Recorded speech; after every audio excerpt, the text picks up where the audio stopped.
Hi, I have Taylor Stevens with me here today, who's been a spiritual consultant for over 30 years and is currently a senior minister at Unity of the Palm Beaches. Thanks for joining us, Taylor. Welcome. Thank you, Jennifer. Taylor, what are some practices that we can bring into our lives that keep us staying more connected versus dulling or deadening with everything that's going on in the world today? Some practices. Let me start by just saying that I believe, who cares, but I believe that in an evolutionary sense, where we are in our culture, we are the most deadened generation in human history. We have more ways of dulling, checking out, disconnecting. We are over-medicated. We overeat. We overstimulate ourselves with devices. It's constant. It may not be conscious, and yet we are checking out from what I believe is the pain of the collective. There's so much, I'm fascinated that we are asked now to witness mass murders, child abuse, horrid weather events, like all of this stuff is available because of our technology. It is available, and we are looking at it and consuming it in a way that has never happened before. Once we develop the capacity for the internet, it demonstrates how all of humanity has always been interconnected. We just couldn't see what was happening around us. We might read it in a newspaper 2 days later. Now something happens and you're seeing it in a way that we're not wired ultimately to watch what we're watching. Human devastation, people torturing other human beings, people starving. How can we live? Just one little example. What is happening in Gaza right now? How can a human being with a central nervous system that's functioning and a heart that is open, and how can we watch that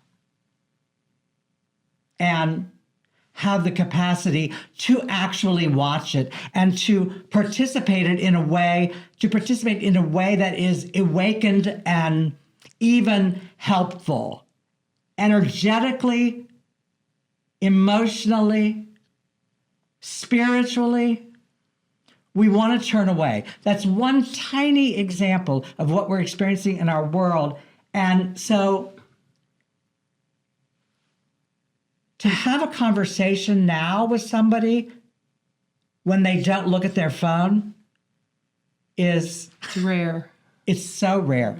And that's one way. Those devices are, for me, the perfect representation of how we have been staring at our own screen of mind forever. Like, we're so identified with our minds, with the content of our minds. We're constantly narrating. There's a constant commentary always going on. We're always talking.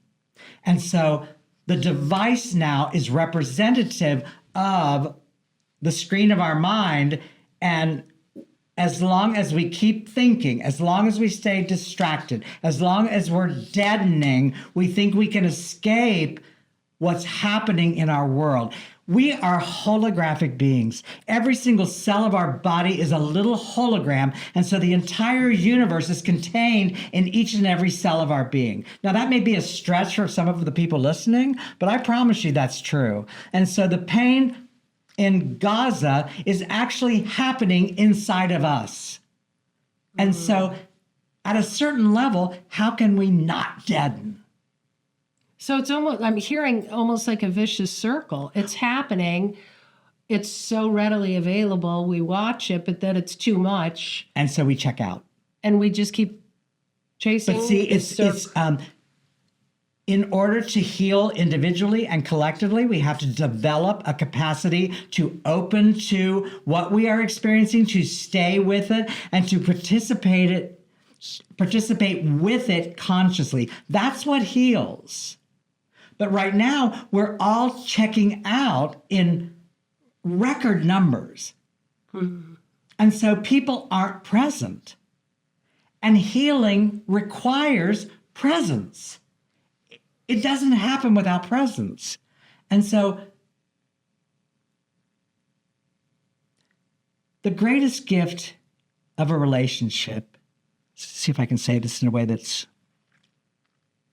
the greatest gift in a relationship is to feel yourself being felt in another human being. Oh. To speak, to feel, to communicate, and know that that person is getting it. But see, right now there's so much pain in the world because we haven't had the capacity to do that. And so each of us has the opportunity to, wait, I'm going to stay with you in your experience. I'm not going to try to fix it. I'm not going to look at my phone. I'm not going to be up here telling a story that's, I wish she'd shut up so I can. Right. It's about feeling ourselves being felt. And then the opportunity of that is I am developing the capacity to honor and to experience shared humanity, even with all of its pain. I am willing. My heart is open enough.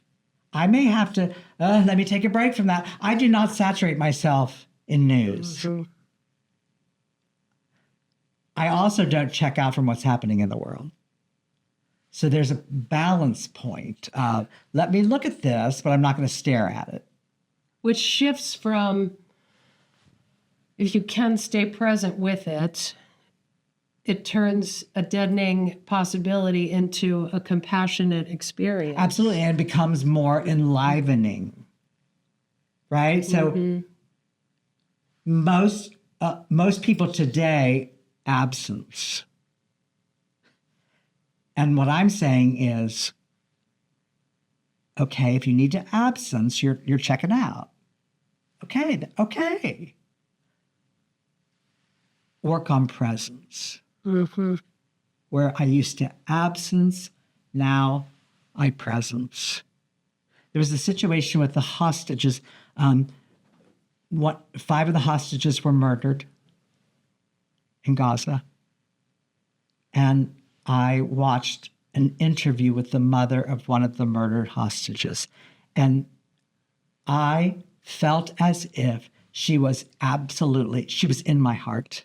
Mm. And I could stay with that. And I could weep with her for the loss of her son. I'll never meet her. I certainly will never meet him. He's gone now. But I felt so grateful. Strange, right? Mm. But I felt grateful that I had developed the capacity to stay with her, to sit with her, and to send my love into her heart. Because, see, I'm not really even sending it out back to the holographic nature. Mm-hmm. But my goal is not to become less human. Which will then go with you everywhere you go. Absolutely. I think a lot of people in spirituality want to be up and out of their bodies and be less human. I want to be spirit. I will always be spirit. I will not always be human. I want the human experience. I want my spirituality to increase my capacity to stay with people's pain. I don't want to be absent from it. It's hard. That's a beautiful gift. Well, that's developed. It is, but it takes a lot of maturity. And we now know. Yes. We know scientifically that social media, Google, all of these things are changing the wiring in our brain. In a negative? It makes us less present. You just find the Right, negative or right. positive, but it's changing our capacity. That to me is scary. So we have to change with it, with what we do with it. Absolutely. We have to use it. Right now, it's using us. Right. People cannot stop picking up their phone. That's scary. That's scary. But it's so true. It's absolutely true. Yeah, but I need to know what's going on. No, you don't. Yeah, Not 24/7. that's true. Thank you. Thank you. I hope it was helpful. It was helpful for me. I hope it was helpful for you too.